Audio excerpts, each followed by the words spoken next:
स्वागत है स्टूडेंट, फिर से हमारे चैनल पर हम आपके लिए लेकर आए हैं 8th ग्रेड अभ्यास पुस्तिका का, जो कि विज्ञान विषय की है और कक्षा 8 का चैप्टर नंबर 3। इसके इससे पहले हमने चैप्टर नंबर 1 और चैप्टर नंबर 2 अपने चैनल पर डाल दिए हैं। यदि आपने नहीं देखे हैं तो अवश्य देख लें। पार्ट 3 है संश्लेषित रेशे और प्लास्टिक। तो शुरू करते हैं। पहला प्रश्न नंबर 1 है, नायलॉन के किस गुण के कारण उसका उपयोग कपड़ों के निर्माण में होता है?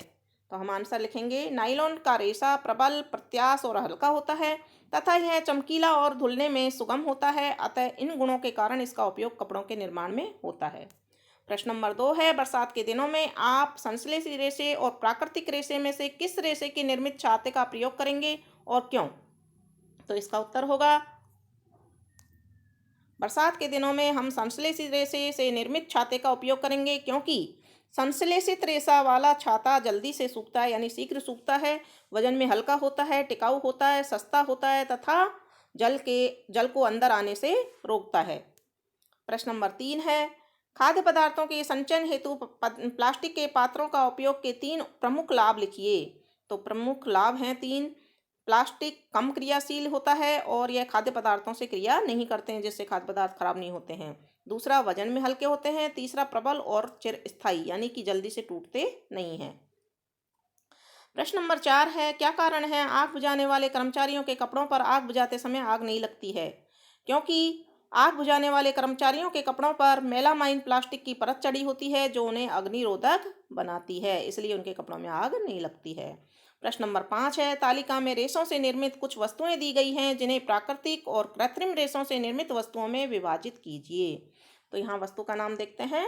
ऊनी स्वेटर प्राकृतिक, दांत साफ करने का ब्रश कृत्रिम, रेशमी साड़ी प्राकृतिक और रेशमी दोनों कृत्रिम दोनों तरह से बनती है, टेरिलिन की शर्ट कृत्रिम, सूती कुर्ता प्राकृतिक रेशे से बनता है और पेट की से बनी बोतलें कृत्रिम रेशे से बनती हैं।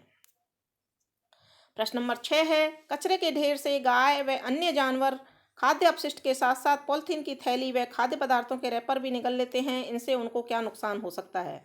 तो इसका उत्तर है, प्लास्टिक की इन प्लास्टिक इन पशुओं के श्वसन तंत्र में कंठरोध उत्पन्न करते हैं। कंठ रोग यानी गले में अवरोध पैदा कर देते हैं, या फिर आमाशय में एक अस्तर बनाते हैं, जो इनकी मृत्यु का कारण बन जाते हैं। प्रश्न नंबर 7 है, एक उत्तरदायी नागरिक के रूप में पर्यावरण के हित में आप कौन कौन से 5R सिद्धांत का उपयोग करेंगे तथा 3 उपाय लिखिए जिससे पर्यावरण स्वच्छ और प्लास्टिक मुक्त रहे। तो 5R सिद्धांत है हमारा, पहला, उपयोग कम करिए, दूसरा, पुनः उपयोग करिए रीयूज, और पुनः चक्रित कीजिए रीसाइकिल, पुनः प्राप्त करिए रिकवर, उपयोग ना करना रिफ्यूज।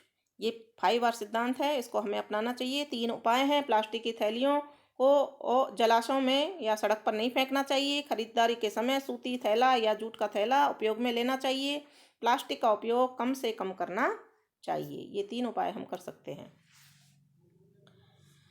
थर्मोप्लास्टिक और थर्मोसेटिंग प्लास्टिक में उदाहरण सहित अंतर बताइए। थर्मोप्लास्टिक, इसे आसानी से मोड़ा जा सकता है, गर्म करके पिघलाया जा सकता है। इनका उपयोग खिलौने, कंघियां व विभिन्न प्रकार के पात्रों को बनाने में किया जाता है।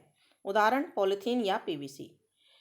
थर्मोसेटिंग प्लास्टिक, इन्हें आसानी से मोड़ा नहीं जा सकता है, इन्हें ऊष्मा देकर पिघलाया नहीं जा सकता है। इनका प्रयोग बिजली के स्विच और बर्तनों के हत्थे, टाइल में बनाने में किया जाता है, जैसे बेकेलाइट और मेलामाइन।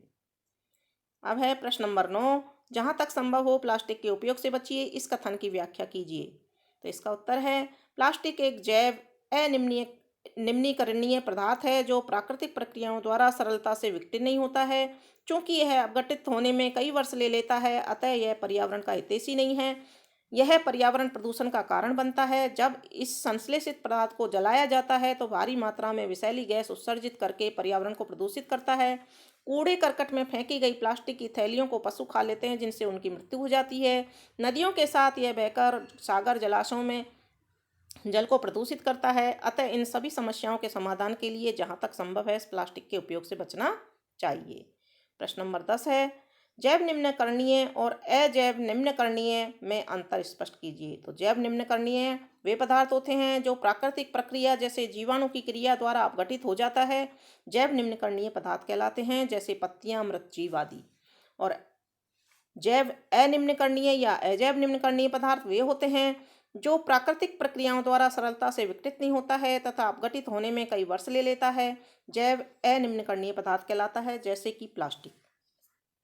तो इस तरह से आपका ये पाठ 3 कक्षा 8 विज्ञान का कंप्लीट होता है। आगे के पाठ देखने के लिए बच्चों जुड़े रहिए हमारे चैनल से, और चैनल को अधिक से अधिक शेयर कीजिए, सब्सक्राइब कीजिए। धन्यवाद।